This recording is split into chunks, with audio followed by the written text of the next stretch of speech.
Hello दोस्तों, welcome to my channel. दोस्तों, ये जो वीडियो लेक्चर सीरीज़ है इसमें हम बात करेंगे जेंडर स्टडीज़ जो कोर्स है उसके बारे में। ओके, सो इसमें काफ़ी सारे वीडियो लेक्चर्स आने वाले हैं, तो do subscribe to the channel to get latest updates about the lectures which will be uploaded. Okay, so क्योंकि सब्जेक्ट का नाम ही जेंडर स्टडीज़ है, यानी हम जेंडर को इस सीरीज़ में और इस लेक्चर में पढ़ेंगे, तो सबसे पहले हमारे लिए ये समझ लेना बहुत ज़रूरी है कि जेंडर का मतलब क्या है। ठीक है, आपके जहन में शायद जो डेफिनेशन आ रही होगी वो प्योरली बायोलॉजिकल होगी। ठीक है, यानी जेंडर आपके जहन में आ रहा होगा कि शायद it's all about male and female, लेकिन ऐसा नहीं है। जो मेल एंड फीमेल है दैट इज़ सेक्स। ओके, हम जब सेक्स को डिटर्मिन करते हैं कि दो सेक्स होते हैं, ठीक है, mail and female. Of course आजकल ज़्यादा भी सेक्स आ गए हैं, ठीक है, जो आपके इंटरसेक्स होते हैं और ज़्यादा होते हैं, ठीक है, but gender is all together a different thing. ठीक है, आगे चल के हम डेफिनेशन पढ़ेंगे तो आपको ज़्यादा क्लैरिफाई हो जाएगा कि एग्जैक्टली मतलब क्या है। ठीक है, डेफिनेशन देखते हैं। Gender refers to those traits and characteristics, ठीक है, that a person is expected to possess by virtue of being male or female, as well as the different roles that the person is expected to perform. तो क्या है जी? Gender refer करता है traits and characteristics को। Okay, that a person is expected to possess by virtue of being male and female, यानी कि अगर आप मेल हैं या फीमेल हैं तो सिर्फ उसी की वजह से, यानी just because you are a male और फीमेल, आपसे एक्सपेक्ट किया जाएगा, you are expected to possess, यानी कि सोसाइटी आपसे एक्सपेक्ट करेगी to perform certain specific to have certain specific traits and characteristics, ठीक है, as well as the different roles that the person is expected to perform. So just because you are a male or female, society आपसे expect करेगी कि यार आप में ये characteristics होने चाहिए।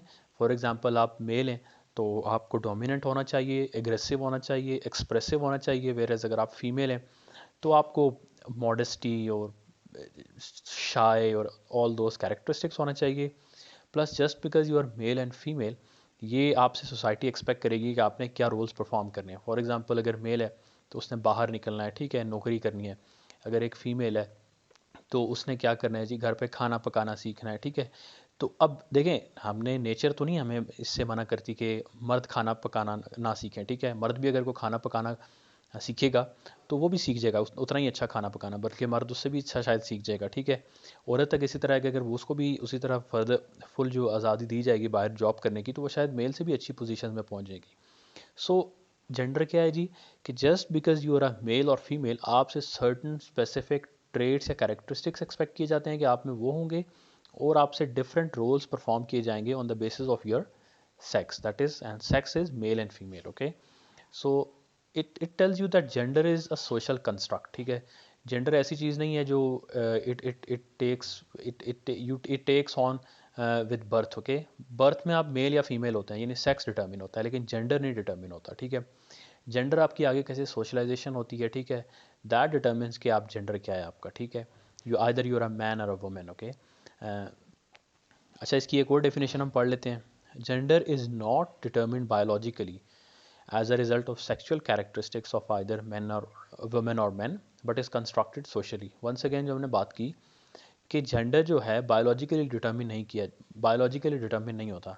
बायोलॉजिकली जो आपका है वो सेक्स डिटर्मिन होता है। ठीक है, कि आप मेल हैं या फीमेल हैं, मैन और वुमेन। ठीक है, ये आपकी जेंडर की, आपको जब जेंडर पूछा जाता है तो आप कहते हैं कि यार ही इज़ अ मैन और अ वुमेन। ठीक है, आपका जो सेक्स होता है आप कहते हैं कि यार मेल एंड फीमेल है। तो जेंडर जो है दैट इज़ सोशल कंस्ट्रक्ट। ठीक है, सोसाइटी आपसे क्या एक्सपेक्ट करती है बीइंग अ मेल और अ फीमेल, और आपसे क्या सोसाइटी एक्सपेक्ट करती है कि आपके क्या कैरेक्टरिस्टिक्स होंगे, एंड देन आप अपने आप को, आपकी उसी तरह सोशलाइजेशन होती है, घर से स्टार्ट होता है, फैमिली से स्टार्ट होता है, आपके अम्मा अब्बा आपको वैसे ही सोशलाइजेशन आपकी करते हैं। ठीक है, गर्ल्स के लिए प्रेफर किया जाता है कि वो घरों पे रहें। ठीक है, अब जैसे अब शुरू से ही लैंग्वेज भी आपकी ऐसी यूज़ होती है। फॉर एग्जांपल, यार लड़कियों की तरह तुम रो रहे हो। ठीक है, अब यार बच्चे भी तो रोते हैं, लेकिन आपकी एक्सपेक्ट किया जाता है कि बच्चियाँ जो होंगी उनको अगर कोई चीज़ नहीं मिल रही तो प्रॉब्ली वो इसका इजहार करेंगी रोगे। ठीक है, ना कि एग्रेसिव हो गया अपना हक लेंगी। ठीक है, तो शुरू से ही जो ग्रूमिंग होती है, ठीक है, सोशलाइजेशन होती है, वो इसी तरह से हो रही होती है कि जो फीमेल सेक्स है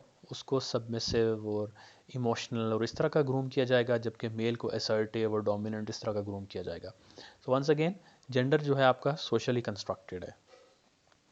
gender is a central principle for organising societies. ठीक है, आप कोई भी सोसाइटी ले लें दुनिया की, ठीक है, उसमें जेंडर की बेसिस पे सोसाइटी को लाजमी ऑर्गेनाइज़ किया जाता है। डिफरेंट बेसिस होती हैं, लेकिन सबसे पहला जो बेसिस होता है, हर सोसाइटी में कुछ काम औरतों ने करने होते हैं, कुछ काम मर्दों ने करने होते हैं। ये आगे चल के हम बहस में पढ़ेंगे कि क्या ये दुरुस्त भी है या नहीं, यानी कि gender division of labour on the basis of gender क्या एक अच्छी चीज़ है या बुरी चीज़ है, इसके अच्छे फ़वाइद होते हैं या इसके नुकसानात होते हैं। लेकिन हम ये देखेंगे कि हर मुल्क में, दुनिया की आप किसी भी सोसाइटी में चले जाएँ, जेंडर की बेसिस पे सोसाइटी को ऑर्गेनाइज़ किया जाता है, ठीक है। अच्छा, आगे है gender effects all parts of life, social, economic, political. For example आपने सोशल डोमेन में जाना है, ठीक है। फॉर एग्जांपल आपने बाहर जाके आपने लोगों से इंटरेक्ट कैसे करना है, ठीक है। आपने रिश्तेदारों में कैसे बैठना है, आपने किस तरह के दोस्त बनाने हैं, किस तरह के नहीं बनाने हैं। तो इन सब चीज़ों पे फ़र्क पड़ेगा आपका जेंडर क्या है, ठीक है। अगर आप मेल एंड फीमेल हैं तो आपसे एक्सपेक्ट किया जाएगा कि आपने किस तरह के दोस्त रखने हैं, किस तरह की दोस्तियाँ पालनी है, ठीक है। तो जेंडर है वो हर आपकी लाइफ के एस्पेक्ट को अफेक्ट करता है। इसी तरह इकोनॉमिक एस्पेक्ट को देखें तो एक लड़की है और एक लड़का है। अब आप मेल हैं तो एक्सपेक्ट किया जाएगा कि आप बाहर जाके अच्छी नौकरी करेंगे, जबकि फीमेल है तो आपसे एक्सपेक्ट किया जाएगा कि आप घर की चार दीवारी में ही रहेंगे, ठीक है। और इकोनॉमिक एक्टिविटी में जो कम से कम पार्टिसिपेट करेंगे, ठीक है। इसी तरह पॉलिटिकल है, आप देखेंगे कि वोट डालने का जो हक ऑफ कोर्स वुमेन के पास है, लेकिन ज़्यादातर मेल ही इसको, आप देहातों में जाएंगे तो मेल ही जो आपके फैमिली मेम्बर्स है वही वोट डालते हैं, और फीमेल ही अक्सर वोट नहीं हक हासिल इसका इसका जो हक है आपका, इसको इख्तियार नहीं करती, इसको यूटिलाइज़ नहीं करती। तो just because you are a male and female, आपकी सारे दुनिया जो आपकी लाइफ के एस्पेक्ट्स होते हैं, बीट सोशल, इकोनॉमिक और पॉलिटिकल, उनको अफेक्ट किया जाता है, वो अफेक्ट होते हैं, ठीक है। कॉन्शियसली और सबकॉन्शियसली वो अफेक्ट लाजमी होते हैं। सो आगे हम अगले लेक्चर में या इसी लेक्चर में हम ये पढ़ लेंगे कि वाई स्टडी जेंडर, ठीक है।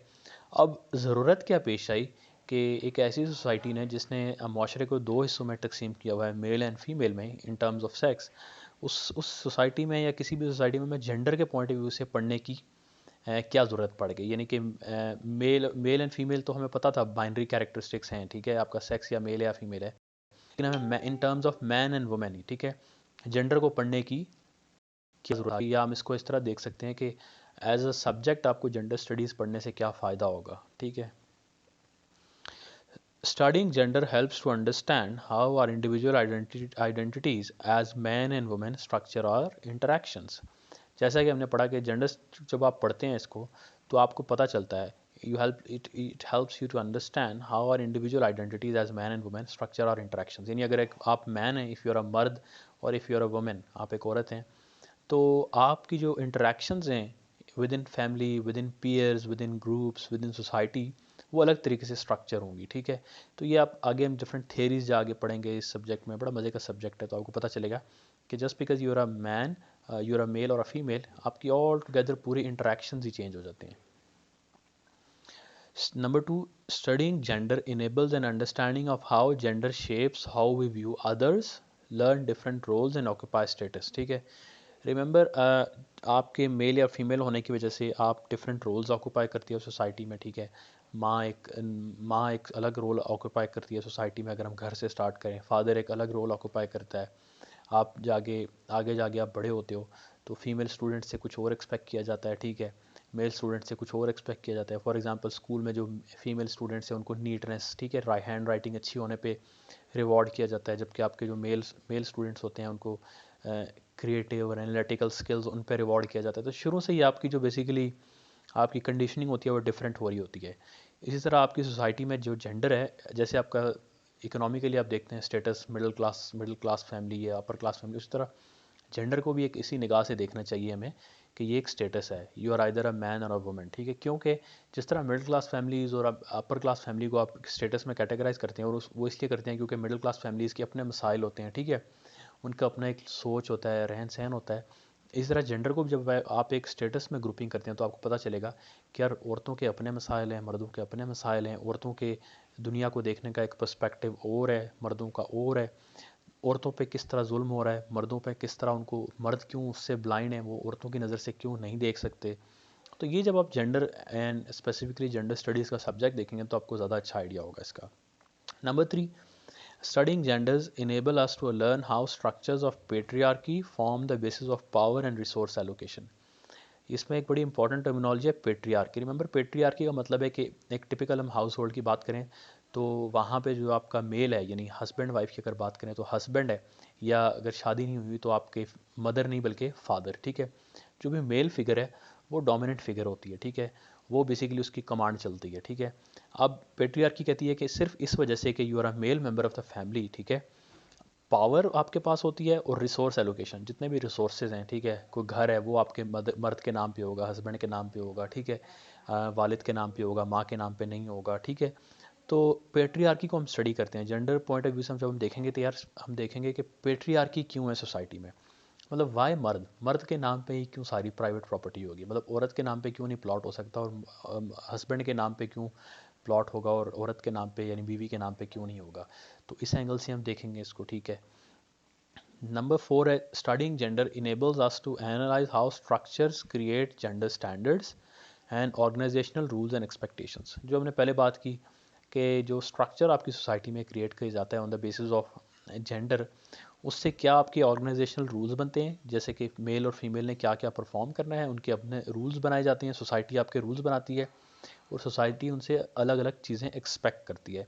और क्योंकि आपसे सोसाइटी अलग अलग चीज़ें एक्सपेक्ट कर रही होती है, तो आप यानी बीइंग मेल और फीमेल, आप अपने आप को अकॉर्डिंगली ग्रूम करते हो, आप अपने आप की अकॉर्डिंगली रोल जो है आपको, जो आपने आगे जाके लेना है सोसाइटी में, आप उस अपने आप को तैयार करते हो। तो आप दोनों की सोशलाइजेशन एक तरह की डिफरेंट तरीके से होती है। नेक्स्ट हम बात करें जेंडर अप्रोच क्या होती है, ठीक है। जेंडर अप्रोच क्या होती है जी, gender is not about women, यानी कि जेंडर स्टडीज़ जब हम पढ़ेंगे एज अ सब्जेक्ट, तो ऐसा नहीं है कि हम सिर्फ औरतों की बात करेंगे। Gender studies is not about औरतों को जो हम बात करते हैं वो होती हैं वुमेन स्टडीज़, ठीक है। So gender is not about women but about the relation between man and women. इस कोर्स में हम स्टडी करेंगे कि औरतों और मर्दों के बीच में एक फैमिली लेवल पे क्या रिलेशनशिप होता है, उसमें क्या पावर डायनामिक्स होते हैं, फिर एक सोशल लेवल पे क्या आप लोगों का जो मर्द और औरत है उसका रिलेशनशिप होता है, उसमें क्या पावर डायनेमिक्स होते हैं। क्योंकि देखें, आप या औरत हैं या आप नहीं हैं, मतलब मर्द हैं तो आप, इसका मतलब है कि आप औरत नहीं हैं। तो अगर आपने औरत की जो बेसिकली माशरे में एक लेवल यानी कि एक स्टेटस है, अगर आपने उसको स्टडी करना है और ये देखना है कि औरत का स्टेटस सेकेंडरी क्यों है, तो उसके लिए लाजमी है कि आप पहले मर्द के स्टेटस को स्टडी करें, ठीक है। आप जब भी बात करते हैं, लेट्स सपोज कि जो आपकी पिसा हुआ तबका है सोसाइटी का, अब उसको आप अकेले नहीं स्टडी कर सकते, उसके लिए आपको ये देखना पड़ेगा कि जो आपका वेल ऑफ तबका है उसके पास क्या है और क्या नहीं है। इसी तरह आपने मर्द और औरत के रिलेशन को देखना है कि औरत का सेकेंडरी स्टैंडर्ड क्यों है, यानी उसको वो हैसियत हासिल क्यों नहीं है। उसके लिए आपको पहले देखना पड़ेगा कि यार मर्द को क्यों वो हैसियत हासिल है जो उसको हैसियत हासिल है। तो we will talking about the basically relationship between man and women. इसके अलावा जेंडर अप्रोच क्या है, it is an approach that focuses on women and man and not on women in isolation, ठीक है। हम दोनों को पढ़ेंगे, मैन और वुमेन को भी पढ़ेंगे, और फिर उन दोनों के बीच में जो रिलेशनशिप है वहाँ से हम आइडेंटिफाई करेंगे कि यार क्यों वुमेन सप्रेस्ड हैं एंड ओप्रेस्ड हैं, ठीक है। So gender approach basically highlight करती है, it highlights the differences between women's and men's interest even within the same household and how these interact and are expressed. यानी एक house hold, मतलब एक हम न्यूक्लियर फैमिली की बात कर लेते हैं, ठीक है, जिसमें एक बीवी है, उसका बीवी है, हस्बैंड है और बच्चे हैं उनके। तो वहाँ पे भी किस तरह एक घर में हम, तो आप तो ये वैसे एक्सपेक्ट कर रहे होंगे कि यार ठीक है, उनके जो सारे इंटरेस्ट्स हैं वो सेम है, मतलब एक कामयाब होगा, हस्बैंड कामयाब होगा, तो मतलब बीवी को भी एक कामयाब एक घराना समझा जाएगा। लेकिन ऐसे नहीं है। जेंडर अप्रोच बेसिकली हमें ये बताती है, ये हाईलाइट करती है कि मैन और वुमेन बेशक एक हाउस होल्ड में होते हैं, उनके भी अपने अपने इंटरेस्ट होते हैं, लेकिन किसी ने कभी उसको उस एंगल से देखा ही नहीं है। फॉर एग्जांपल, वैसे तो ये समझा जाता है कि यार हस्बैंड है तो हस्बैंड अच्छा कमाएगा, तो घर पे औरत है वो भी खुश रहेगी कि उसके बच्चों की परवरिश अच्छी होगी। लेकिन इस नज़र से किसी ने देखा कि यार हस्बैंड बाहर जाके काम कर रहा है पढ़ लिख के, तो उसका जो एक अपनी पर्सनैलिटी डेवलपमेंट है, यानी कि आप अपने आप को सेल्फ फुलफिलमेंट वो फील करेगा कि यार मैं कुछ अचीव करूँ। और औरत है, वो शायद अपने आप को फुलफिलमेंट, बेशक उसके पास हस्बैंड पैसा कमा के लाएगा, उसके पास पैसे खर्च करने को होगा, लेकिन वो जैसे कहते हैं सेल्फ फुलफिलमेंट उसमें नहीं आएगी, ठीक है। वो शायद इस चीज़ को कभी, इस गैप को पूरा ना कर पाए। सो इंटरेस्ट वेरी करते हैं, डाइवर्ज करते हैं, ठीक है। सो फॉर ग्रांटेड नहीं लेना चाहिए जो पावर रिलेशनशिप है हमारी फैमिली में मेल और फीमेल के दरमियान, ठीक है, हमें उनको स्टडी करना चाहिए।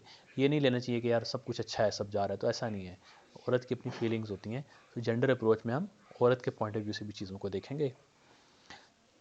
नेक्स्ट है gender approach highlights the conventions and hierarchies which determine women's and men's position in the family, community and society at large, whereby women are usually dominated by men। ठीक है। सो जेंडर अप्रोच में हम क्या एक और देखते हैं कि जी कन्वेंशन एंड हायरार्कीज़, आपकी माशरे में, आपकी फैमिली में, आपकी कम्युनिटी में और आपकी सोसाइटी में क्या हायरार्कीज़ बनी हुई हैं जिसकी वजह से, ठीक है, आपकी वुमेन वो डोमिनेट की जाती हैं, उनको मैन उनको डोमिनेट करते हैं। ठीक है। फैमिली में हायरार्कीज़ होती हैं जी, आपके पेरेंट्स अक्सर आपके जो बच्चा होता है उसको प्रेफर कर रहे होते हैं। ठीक है। इवन मतलब सब घरों में नहीं तो, लेकिन कुछ घरों में ऐसा भी होता है कि आपके जो मेल मेंबर्स हैं, बच्चे होंगे, उनको पहले खाना दिया जाता है, फीमेल बाद में खाना खाएंगी। ठीक है। तो शुरू से ही आपकी हायरार्कीज़ बनती जाती हैं। आपको ट्रीट कैसे किया जाता है, आपके पेरेंट्स आपको ट्रीट कैसे करते हैं। मसलन दो बहन भाई होंगे, तो जब भाई जो वो बहन को मार देगा तो बहन को ये कहा जाएगा यार कोई नहीं, कोई नहीं, तुम्हारा भाई है, कोई नहीं, उसको रहना दो। जबकि बहन तो सोच भी नहीं सकती भाई को मारने का। ठीक है। तो आपकी फैमिली, देन आपकी कम्युनिटी, कम्युनिटी में भी ये हायरार्कीज़ बनी होती हैं। डिसीजंस आपकी किसी कम्युनिटी में मेल ले रहे होते हैं, female just they are passive subjects. And then society, society में भी मैन को एक्सपेक्ट किया जाता है कि एक हायरार्की बनी होती है कि जो मैन है they will play the dominant role. ठीक है। They will play the instrumental role and women will play the submissive role. तो जेंडर अप्रोच से हम इसको भी देखते हैं, इस एरिया को देखते हैं कि यार ये को क्या क्या कन्वेंशन हैं, क्या ट्रेडिशंस हैं और क्या हायरार्कीज़ हैं जिसकी वजह से वुमेन को डोमिनेट किया जाता है, they are dominated by men. इसके अलावा gender approach highlights the differences among women and among men based on age, wealth, ethnic background and other factors. ठीक है। ये एक बड़ा इंपॉर्टेंट फैक्टर है कि विद जेंडर अप्रोच, ये जेंडर अप्रोच हाईलाइट करती है differences among women and among man. ठीक है। हम सिर्फ औरतों की एज अ कलेक्टिवली बात नहीं करेंगे जेंडर अप्रोच में, हम ये भी देखेंगे कि यार औरतों के भी, सब औरतों के एक मसले नहीं हैं। ठीक है। डिफरेंट औरतों के डिफरेंट मसले हैं। फॉर एग्जांपल डिफरेंट एज की औरतों के डिफरेंट मसले हैं। ठीक है। आप देखेंगे बच्चियों के अलग मसले हैं, जवान औरतों के अलग मसले हैं, इवन बूढ़ी औरतों के अपने मसले हैं। Then wealth, upper class families की औरतों के अलग मसले हैं, मिडिल क्लास फैमिलीज़ की औरतों के अलग मसले हैं, और जो पुअर हैं उनके अलग मसले हैं। इसी तरह एथनिक बैकग्राउंड्स, आप एक औरत हैं और आप एक माइनॉरिटी कम्युनिटी से हैं, तो आपको जो ऑपरेशन है वो कई गुना बढ़ जाएगा। ठीक है। आपको ज़्यादा ऑप्रेस किया जाएगा। इसी तरह अदर फैक्टर्स है जिसमें बेसिकली हम मेन के भी दरमियान भी देखेंगे कि फ़र्क क्या है। ठीक है। उनको कैसे डिफरेंटली ट्रीट किया जाता है, और औरतों के दरमियान भी। ठीक है। हम औरतों को जिसे कहते हैं एक ही कुल्हाड़ी से नीचे, एक ही सोटे से नहीं हाँकेंगे, हम औरतों में भी डिफरेंस देखेंगे कि यार कौन कौन सी औरतों को किस किस तरह की डिस्क्रिमिनेशन फेस करनी पड़ रही है। फिर क्या है जी, gender approach highlights the way gender roles and relations change often quite rapidly as a result of social, economic and technological trends. ठीक है। जेंडर रोल्स हमारे क्या हैं, ट्रेडिशनल हमारे जेंडर रोल्स क्या थे कि एक जो औरत है उसने माँ बनना है, उसने घर पे रहना है, घर की चार दीवारी में रहना है। जबकि एक हस्बैंड है, उसने जब वालिद बनेगा तो उसने एक अथॉरिटी फिगर होना है फैमिली में, उसने बाहर जाके रोज़ी रोटी कमानी है। लेकिन हम जेंडर अप्रोच से ये भी देखेंगे कि ये ऐसा नहीं है ओवर द ईयर्स। ठीक है। ओवर द ईयर्स ये जो रोल्स हैं, जेंडर रोल्स जिसको हम ब्लैक एंड वाइट में तकसीम करते हैं, ये बहुत जल्दी चेंज भी हो जाते हैं। आप वेस्ट में देखें तो जब इकोनॉमिक, सोशल और टेक्नोलॉजिकल चेंजेस आएँ, ठीक है, फॉर एग्जांपल जब आपकी जंग अज़ीम हुई तो उसमें क्या हुआ कि मर्द आपके जो वेस्ट में थे ज़्यादा लड़ने के लिए चले गए, तो पीछे औरतों को काम करना पड़ा, उनको फैक्ट्रियों में काम करना पड़ा। ठीक है। तो औरतों के क्योंकि इकोनॉमिक हालात बदले तो जेंडर रोल्स भी बदल गए, औरतों ने वही काम करना शुरू कर दिया जो मर्द करते थे, यानी बाहर फैक्ट्रियों में काम करना। तो उसके बाद क्या हुआ कि औरतों को एक तरह से आगाही मिल गई और उसके बाद उन्होंने अपने राइट्स मांगना शुरू कर दिए कि भाई वो भी अपना खुद कमाएंगी। ठीक है। तो उस तरह एक मूवमेंट चलना शुरू हो गई। इसी तरह बाहर के मुल्क में टेक्नोलॉजी, अब टेक्नोलॉजी से क्या होता है, जो आपकी लोअर तबके के लोग होते हैं उनको भी एक्सेस आता है मीडिया का, इन्फॉर्मेशन का। वो भी देखती हैं कि यार एक अमीर तबके की औरत है, वो बाहर जा रही है, वो नौकरी भी कर रही है। ठीक है। वो सियासत में भी हिस्सा ले रही है, तो उसको भी पता चलता है कि यार मेरा काम सिर्फ ये नहीं है कि मैं पूरा दिन किचन में काम करूँ, ठीक है, और रोटियाँ बनाऊँ। और भी औरतें हैं दुनिया में जो बड़े बड़े काम भी कर रही हैं, तो वहाँ से उनको आगाही मिलती है। तो जेंडर अप्रोच से हम ये भी देखेंगे कि over the years gender roles कैसे चेंज हो जाते हैं। हम ये नहीं कह सकते कि यार औरतों ने तो काम यही करना है, उन्हें रोटियां बनानी है, ऐसा नहीं है। असल आप देखते हैं कि आप इसी को कभी भी जैसे कहते हैं ना स्टीरियोटाइप नहीं कर सकते। आपने देखा होगा कि अक्सर समझा जाता है कि जी औरतें हैं वो इवन छिपकली से डर जाती हैं, लेकिन आपने ये नहीं कभी धोखा सोचा होगा कि यार कुछ मर्द हैं वो भी कॉकरोच से डर जाते हैं, और जो कुछ औरतें हैं देहातों में वो सांप भी मार देती हैं। ठीक है। तो देखा आपने इसको ये देखा होगा कि ओवर द ईयर्स चेंज करते हैं ये। अच्छा, दैट इज़ ऑल। इस वीडियो में हमने पढ़ा कि जेंडर क्या होता है, फिर हमने पढ़ा कि जेंडर अप्रोच क्या होती है। ठीक है। और फिर हमने पढ़ा कि जेंडर स्टडीज़ को क्यों पढ़ा जाए इस सब्जेक्ट को, और फिर हम देखेंगे कि वंस हम जेंडर स्टडीज़ को पढ़ेंगे तो किस अप्रोच को लेके हम चलेंगे इस जेंडर स्टडीज़ में? हम ये नहीं है कि सिर्फ औरतों को ही पढ़ेंगे, हम बेसिकली मर्दों और औरतों के बीच में रिलेशनशिप को पढ़ेंगे। उस रिलेशनशिप की वजह से कैसे पेट्रियार्की डेवलप होती है, यानी मेल डोमिनेंट पोजीशन में होता है और फीमेल डोमिनेटेड पोजीशन में होती है। इसके अलावा सोसाइटी आपसे क्या एक्सपेक्ट करती है, सोसाइटी क्या एक्सपेक्ट करती है कि मेल और फीमेल में क्या क्या कैरेक्टरिस्टिक्स एंड ट्रेड्स होंगे, और फिर सोसाइटी आपसे क्या रोल्स एक्सपेक्ट करती है। सोसाइटी आपसे एक्सपेक्ट करती है कि मेल ने अलग रोल परफॉर्म करने हैं, फीमेल ने अलग रोल परफॉर्म करने हैं।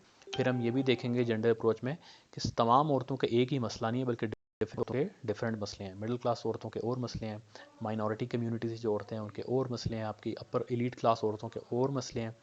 फिर हम देखेंगे कैसे gender roles basically over the years change होते हैं। ठीक है, आई होप इस वीडियो से आपको थोड़ा फ्लेवर मिला होगा कि हम किस तरफ चलने जा रहे हैं। एक बहुत ही मज़े का सब्जेक्ट पढ़ने जा रहे हैं, एक ऐसा सब्जेक्ट जिससे आपको दुनिया को एक नए नए लेंस से, नई आंख से देखने का मौका मिलेगा। So for more videos do subscribe and I hope will embark on a very very interesting journey. Okay, thanks for watching. Do subscribe.